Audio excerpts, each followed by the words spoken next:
All glory to the Most High God of Israel. This is what they don't teach you about the Old Testament.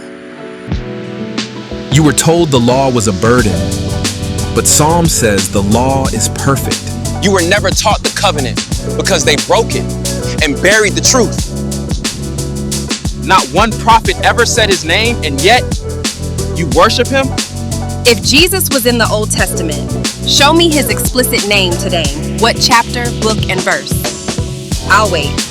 If this was the truth, why didn't Moses preach it? Why didn't Isaiah? Why didn't Ezekiel? The silence says everything. God said, "Hear, O Israel, the Lord our God is one." He said the prophets would speak in his name, so where is it? Where is the name they all used?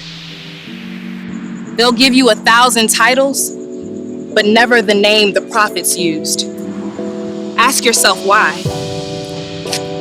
If it's not written in the Torah, why are you following it? If you're calling on Jesus, come out of idolatry quick. The Most High said he will not give his glory to another. If it's not in the Torah, then who authorized it?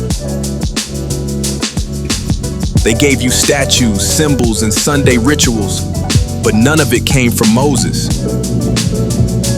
Our people are destroyed for lack of knowledge. Get out of idolatry. David is king, not some man god Rome made up. It's time to come back to the covenant, not the counterfeit.